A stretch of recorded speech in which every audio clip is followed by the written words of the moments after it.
Oi pessoal, esse é o nosso quadro de contos.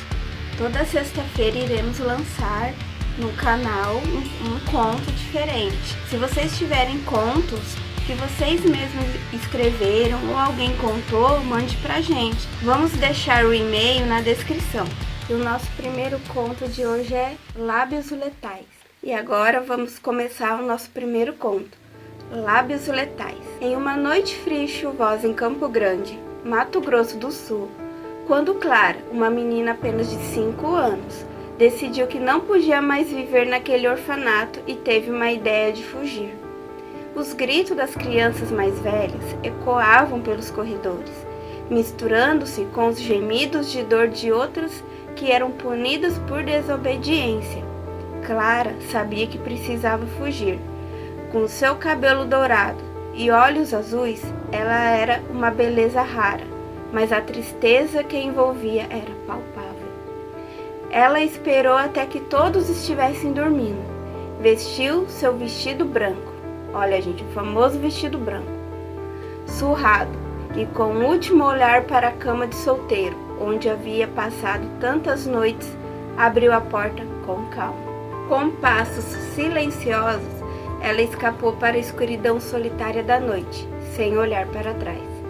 Clara encontrou abrigo em uma fazenda abandonada, nos arredores da cidade. Era um lugar solitário e ao mesmo tempo acolhedor. Com o passar dos anos, ela aprendeu a viver sozinha, caçando pequenos animais e coletando frutas. No entanto, sua vida era marcada pela solidão profunda. Durante o dia, ela se escondia, mas à noite, quando a lua iluminava o céu, Clara se aventurava pela cidade em busca de comida. A escuridão parecia abraçá-la, e a beleza que possuía se tornava um disfarce. As pessoas notavam sua presença, mas nunca suspeitavam de sua verdadeira natureza. Quando Clara completou 15 anos, sua vida mudou para sempre. Em uma noite fria de outono, ela dava mais uma de suas saídas noturnas. Ela avistou um jovem morador de rua, com um sobretudo preto, revirando o lixo na rua. Ele parecia tão desolado quanto ela se sentia, apesar do medo que a cercava. Clara se aproximou. O jovem, enigmático, viu a fraqueza em seus olhos e ofereceu o sobretudo. Ao entregar o sobretudo a Clara, o jovem sentiu um alívio e uma felicidade surpreendente que há muito tempo não sentia. Saiu correndo sem dizer nada. O capuz era feito de um tecido escuro e opaco, quase como se absorvesse a luz ao seu redor. Sua superfície era adornada com padrões sutis, que pareciam se mover e mudar de forma quando observados de perto. O interior do capuz, por outro lado, era forrado com material em tom vermelho profundo, que contrastava com a escuridão exterior, emitindo um leve brilho, como se pulsasse com a energia sinistra. Que energia sinistra é essa? Quando alguém usava o capuz, uma sensação de frio e inquietude pairava no ar, como se o próprio tempo hesitasse ao redor do portador.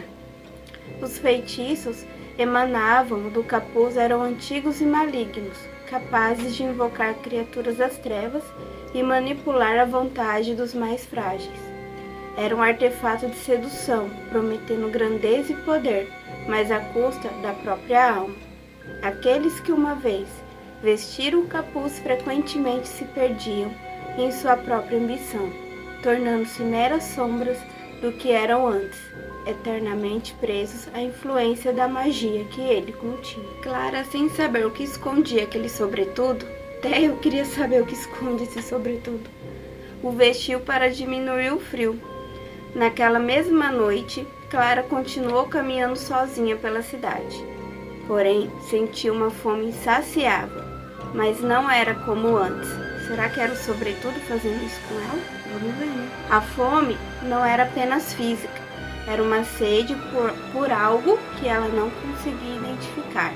Ao olhar para as casas da periferia, uma onda de raiva envolveu, levando-a a pensar em atrocidades. A jovem órfã evitava ter aqueles pensamentos malignos, mas aos poucos ia se transformando em algo que ela jamais pensou em ser. Pra quem conhece Harry Potter, já tá vindo Dementador na minha cabeça já. Lábios letais, sobretudo. Sua beleza se tornava uma máscara, e os moradores a descreveram como uma sombra que se movia rapidamente, um fantasma no escuro. Não tô enganada pelo que me lembrou, hein? Clara começou a atacar casas na periferia, onde ela tinha o costume de ir buscar comida nas madrugadas frias de Campo Grande. Mas agora Clara não saciava sua fome apenas com alimentos. Ela tinha que fazer algo sanguinário por onde passava. Será que temos vampiro aí no meio, gente? As notícias sobre os ataques começaram a se espalhar por toda a cidade. Moradores da periferia falavam sobre uma entidade sobrenatural que surgia nas noites mais escuras. As pessoas trancavam suas portas e evitavam sair à noite, temendo o monstro da beleza. Para mim, que ainda é uma espécie de dementador e vampiro. E vocês estão achando? Coloca aí no comentário. Vocês acham que é vampiro também ou algum outro ser? Vamos continuar essa história. Ninguém conhecia a Clara, mas ela usava de sua beleza para conversar com suas vítimas, quem jamais desconfiava de sua monstruosidade. Bom, os vampiros são sempre bonitos, né, gente? Vamos bem.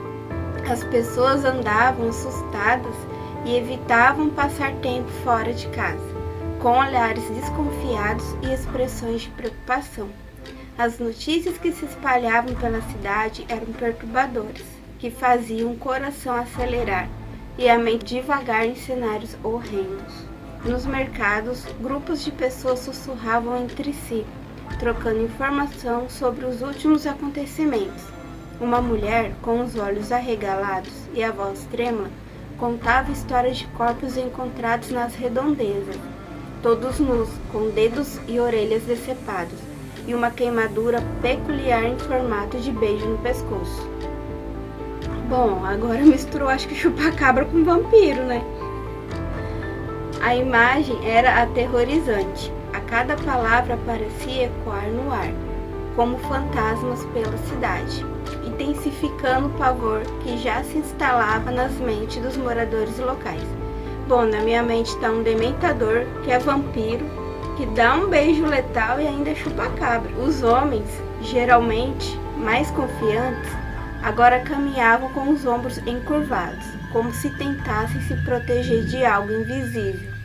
Seus olhares se fixavam nas sombras, e qualquer ruído inesperado fazia o coração disparar. As mulheres, por sua vez, eram tomadas por um medo mais profundo, um instinto de proteção que as levava a evitar sair de casa. Muitas se reuniam em grupos, buscando conforto na companhia umas das outras. Mas mesmo entre risos nervosos, a ansiedade era palpável. As crianças que costumavam brincar nas praças agora estavam em casa, assistindo televisão ou jogando videogame. Afastadas do mundo exterior, os pais, preocupados, tentavam manter a normalidade, mas a tensão era evidente. Olhares nervosos trocados entre vizinhos e amigos evidenciavam que todos estavam cientes do que estava acontecendo, mas ninguém queria falar abertamente sobre isso. Bom, se esse pessoal conversasse, quem sabe resolveria o problema, né? Nos noticiários locais, as reportagens abordavam o assunto com cautela, mas a sensação de que algo sinistro pairava no ar era inegável. A polícia, visivelmente sobrecarregada, tentava tranquilizar a população, mas cada declaração parecia insuficiente diante da gravidade dos relatos. A polícia, como sempre, sobrecarregada e nunca resolvendo nada, né, gente? Os boatos se espalhavam como fogo em palha seca, alimentados pela curiosidade e pelo medo. As redes sociais se tornaram um terreno fértil para especulações e teorias. A desconfiança se alastrava cada vez mais rápido.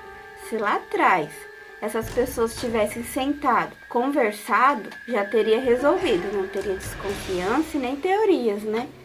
Mas vamos lá. À medida que a noite caía, a cidade se transformava em um lugar tenebroso e frio. As luzes das ruas pareciam mais fracas e o silêncio se tornava ensurdecedor. As casas, antes acolhedoras, agora pareciam prisões. Cortinas eram fechadas com pressa e os moradores se refugiavam atrás de portas trancadas, ouvindo os sons da noite com o coração na garganta. O medo de ser a próxima vítima se tornava um pensamento constante, uma sombra que não se afastava daquela cidade. Viu, gente? Falta de conversa, viu? Tem que conversar. Clara, a jovem órfã, agora era um monstro sombrio que carregava uma maldição ancestral do sobretudo milenar. Quando seus lábios encontravam a pele do pescoço de suas vítimas, falei dementador e vampiro. Um beijo ardente que se transformava em algo letal. O toque de seus lábios não apenas encantava, mas também queimava, como se o próprio fogo infernal estivesse escondido em seu beijo quente. Aqueles que caíam em sua armadilha eram consumidos por uma dor infernal. A vítima não tinha reação e ficava paralisada instantaneamente. Só espero que ela não brilhe no sol também, né, gente? Que ela já é uma mistura de vampiro, dementador e chupacabra já. Clara percorria as vielas e becos da cidade, atraindo homens e mulheres com sua beleza estonteante. Ao fingir que estava com medo e sozinha, sempre havia alguém para ajudá-la. Viu? Se as pessoas tivessem conversado lá atrás, já haviam percebido o perigo. Mas falando em conversar, coloca aí nos comentários o que vocês estão achando do conto e o que será que a Clara está se transformando ou já se transformou. A órfã Clara era uma combinação de luz e trevas, uma beleza amaldiçoada que dançava entre o desejo e a destruição, sempre em busca de mais almas para alimentar sua maldição. Campo Grande, que até então era apenas uma cidade de histórias e vivências e sem conversa, né, pelo jeito, agora se tornava o cenário de um pesadelo, onde cada esquina poderia esconder um novo terror. À medida que os dias se passavam, a pergunta que pairava no ar era: quem seria o próximo a se tornar parte daquela narrativa assustadora? E o que vocês acharam dessa história? Conseguiram visualizar o que poderia ser a Clara? Na minha cabeça ela ainda é uma mistura dessas três coisas. E assim termina o nosso conto. Não sabemos o que é a Clara, o que vai continuar acontecendo nessa cidade. E vocês, o que vocês acham? O que pode a Clara ter se tornado? O que ela está se tornando? O que poderá acontecer mais nessa história? Eu não sei se tem a parte 2, mas eu espero que tenha, porque eu tô curiosa em saber o que mais vai acontecer, se isso será resolvido. Se vocês querem uma parte 2, comenta aí. O que vocês acham que pode ser a Clara? Comente aí também. E espero que compartilhem esse vídeo, se inscrevam no canal, para que toda sexta-feira possamos ter mais histórias assim. E se vocês tiverem histórias, mande pra gente, para que a gente possa contar para outras pessoas. Até a próxima, tchau, tchau!